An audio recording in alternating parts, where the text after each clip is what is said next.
Kinky ladies, kinky ladies. All my kinky ladies, all my kinky ladies, all my kinky ladies, all my kinky ladies, all my kinky ladies, all my kinky. Hey guys, it's Jennifer here again, and I'm back to share with you guys how I dry detangle. But first, I gotta take my weave out. Magic. I've always believed that detangling your hair while it's dry is absolutely critical and necessary for kinky hair. Well, more specifically, I believed it since junior year of undergrad. But we'll get to that in a second. Kinky hair needs a dry detangle before starting any new hair project and after taking down any long-wearing protective style, as I just did. Before installing my twist, you guys saw that I did a dry detangle on a week-old twist out in which my hair had been shampooed 5 days prior. Under that video, I got a comment asking how I detangle my hair while it's dry. And I was legit stuck for about 30 minutes because I just knew that I had did a video on how to detangle hair while it's dry. Because I do it so often. Dang, I sure did.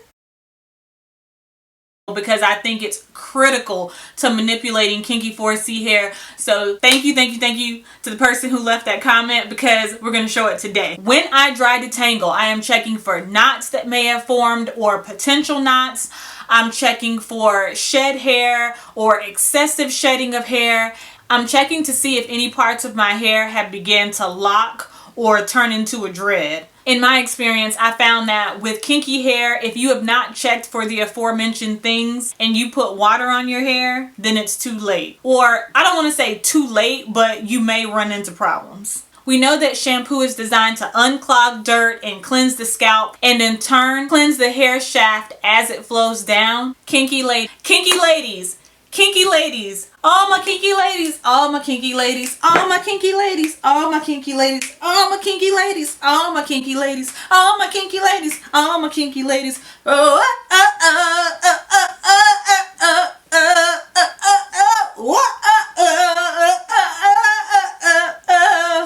the kinky ladies, all the kinky ladies, all the kinky ladies, all the kinky ladies, all the kinky ladies, all the kinky ladies, all the kinky ladies. Okay, get serious. Kinky ladies, we know that shampoo is designed to unclog dirt and cleanse our scalp, but if you do not work out your knots, kinks, tangles, locked hair, potentially locked hair, before you add that shampoo, all of that dirt right here that you see, all of this dirt, see all this dirt? I know y'all see it. All of this dirt is going to dislodge and run down with the shampoo and get caught in with all of these knots and tangles and issues that you did not work out before shampooing, and then you're going to have a travesty on your hands, okay? And depending on the extent of your issue, you may end up with a Craving Curly Kinks YouTube broke my hair situation. And I'm citing her video because that exact same thing happened to me junior year of undergrad. I felt her pain deep in my soul. And I commented and told her, I told her exactly what I'm telling you guys right now. She and I have similar hair texture. I was having PTSD while watching her video. All these emotions and feelings that I had buried deep down inside was just coming up out of me like a volcano. And when it was happening to me, it was at that moment that I realized the hard way that kinky hair needs a dry detangle before you add water or shampoo. No. In my experience with kinky hair, severe knots and tangles and locking is easier to get out when the hair is dry. The reason why she and I experienced such a travesty when adding conditioner to detangle our hair is because either of us detangled our hair and worked out the major knots and tangles and shed hair while it was dry first. First, I'm going to use coconut oil to detangle my hair and pull it apart, and then I'm going to add the olive oil as a moisturizing oil on top of it. I would never use coconut oil in isolation because it will dry your hair out, and this is the only thing I ever use coconut oil for. Nothing else. And I am going to melt that coconut oil down in case anyone was wondering. Okay, so we are starting out with our hair in 4 sections as always. And so I'm just going to take down the first section that I'm working with, This is what we got going on right here. Texture, dirt, knots. My hair is trying to lock up. My hair is surprisingly soft after taking down my twist. I'm pleasantly surprised. And as you guys can see, the shed hair is just kind of easily sliding on out with my hand. Yucky. Alright, so now I'm just going to gently part a section of my hair out with my finger, and then I'm going to tie the rest around the other ball.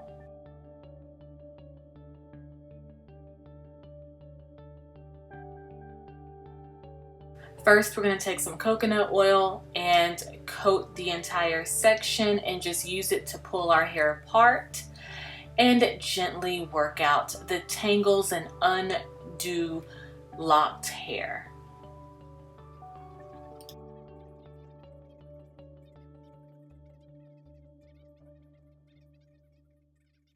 After that, I'm going to take some olive oil and use that as a moisturizing oil on top of the coconut oil. And when I feel like most of the tangles are out, I'm going to go ahead and just wrap that lock of hair around one of the balls in the back, keeping it taut so that my hair does not revert. We do not want our hair to revert. We want it to stay stretched out. And now I'm just removing this shed hair that intertwined and locked in with my other hair on the way down. I'm also cutting out single strand knots. And keep in mind, I don't do each of these things for every single section of my hair. I'm just getting out the largest knots that I can feel with my fingers. Pause the video on the graphic if you need to, but I'm feeling and looking for clumps of hair. I can feel those clumps with my finger, and especially after I have the oil on it. Wherever I see those clumps of hair, that indicates a shed hair intertwined in there. And so I focus my attention on gently removing those clumps of hair, and then we move on. I mainly go for the largest clumps of hair and the largest knots because those are the ones that are going to cause me problems later on when I go to wash my hair. And of course, when I finish with each section, I will then wrap it around one of the balls in the back, keeping the hair taut because I don't want it to revert. And repeat. And of course, as you guys can see coming up, the majority of my shed hair is coming from the very front of my hair. As you guys know from my prior videos, the majority of my postpartum shedding occurred around the top front of my head. So the coconut oil and the olive oil combination is helping those shed hairs to gently slide out. If I were to wait until I was washing my hair while it was wet or while conditioner was on it, those shed hairs would intertwine with the dirt and other knots in my hair, and it would cause even bigger knots. So the goal is to remove as much shed hair and tangles and knots as I can before the water and conditioner and shampoo hits my hair. This will help my wash day go much faster.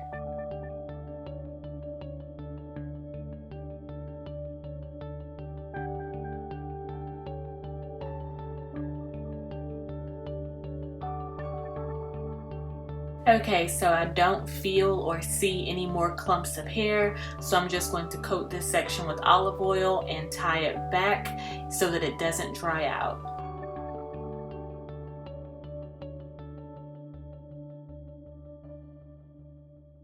And here I'm just showing you guys one clump of hair right here that indicates that there's a few shed hairs that are intertwined right there. So I'm just going to pull that out.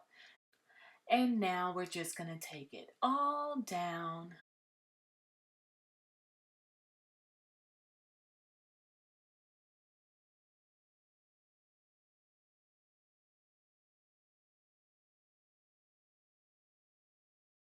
So now it's fully detangled and I'm ready to wash my hair. Additionally, this also serves as my pre-poo treatment. In the past, I've gotten comments from people who either don't have 4C kinky hair or they don't understand 4C kinky hair, and so they think that some of the things that I do are unnecessary, as if I would purposely put myself through all this for no reason. Again, I've learned the hard way that kinky hair needs a dry detangle between transitioning hairstyles. the extent to which I dry detangle depends on the state of my hair beforehand. So of course, because I just took down a long wearing protective style, I needed to extensively detangle my hair. If I had previously had like a 3 to 4 day old twist out, my detangling would not have needed to be so extensive because I wouldn't have had as much dirt or shed hair. And I probably would have gone straight to wet detangling. I also feel that the longer your hair gets, the more important dry detangling is, or detangling your hair while it's dry, because of course longer strands are going to tangle more than shorter strands. And additionally, this is kind of like a heatless blowout also. If my hair had been recently washed, I would have did a couple things differently, and this would have turned into a heatless blowout. And doing this beforehand cuts down my wash time and decreases my tangles and knots. Of course, I'm still going to have some tangling and some knots, but it won't be nearly as much. My philosophy when I'm out and about and I'm talking to people about natural hair and kinky hair and 4C hair, and people ask me, you know, what's the secret to growing your hair and length retention, the first thing they ask me is what products do I use. I still kind of cringe a little bit, and it's kind of hard for me to answer that question, because from my experience, I've realized and I've come to believe that the key to length retention, decreasing breakage and damage to our hair, lies in how we manipulate it in our daily routine and how we manipulate our hair between styles. From my experience and what I've seen other people do, I believe that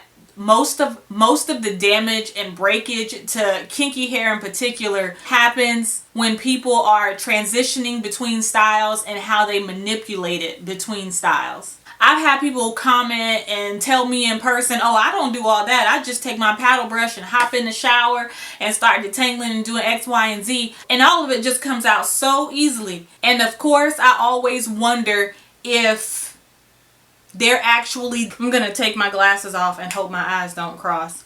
That's fine, but I always wonder if they're actually effectively detangling their hair and removing knots and shed hair, or if they're just taking the paddle brush and just raking it through their hair, raking it through their tangles and pulling their hair out, and their hair is just going down the drain. And there's a difference between shed hair and breakage. Shed hair is about the length of your hair strands, whereas breakage is going to be tiny, tiny pieces. Now, of course, if you don't care about fullness or length retention, that's totally fine. Like, I know everybody's not trying to achieve long, full hairs. My hair tendencies, okay? My hair tends to tangle very easily. My hair is prone to single strand knots and fairy knots. And finally, my hair twines and tries to lock up very easily. You have to do what you need to do for your own hair. The term pre-poo treatment is used very loosely. People use it many different ways. A pre-poo treatment is basically whatever you do or need to do to prep your hair to be washed or cleansed. That's it. If your type, keep in mind I have coarser kinky hair, so I am more inclined to single strand knots and locking of hair and twining. So a person who might have a smoother texture of kinky hair, they may not experience as much tangling and twining and locking of hair as someone like me who has coarse kinky hair. Someone commented on my video a long time ago, and what she said was like right on the money. There's different types of kinky hair, and I say all that to say, look at your hair, take an analysis of it, and do what you need to do for your hair. I also want to show you guys my shed hair. This is how much hair shed while I was detangling this time around, which is a lot less than usual. Hair normally sheds way more than this. I did take pictures of my shed hair for the past 2-3 times. I managed to get pictures of it before my husband made me throw it away. Here's a picture of my shed hair the past few times that I've detangled prior to this time, and my hair has been shedding a lot over the past couple of months. So the fact that only this much hair came out this time, I'm pleasantly surprised and kind of suspicious. Something's definitely happening to my hair. I think all of the pregnancy hormones and stuff has like left my body. I've had other changes as well. Some of you might ask if I use a comb. No, I don't use a comb. I primarily use my fingers when I do this. You can use a comb. If you can get a comb through your hair, you're more than welcome to do that. But me, it's not, it like there's no, it doesn't go anywhere. And there's no point in trying to get a comb through it. I have coarse kinky hair. A comb isn't going to go through as easily, and that would just kind of add to the breakage. You would be better able to get a comb through it if you have smoother kinky hair. Yeah, I think I said everything I needed to say. I'm trying to think if I left anything out. Do not know. If you have not subscribed to this channel, please hit that subscribe button now. Please like this video if you like this video. Thank you guys for watching, and I will see you in my next upload. Bye. So I'm gonna go wash my hair now, or maybe tomorrow, I'm not sure. So now we are ready for wash. What is this? Ew. What?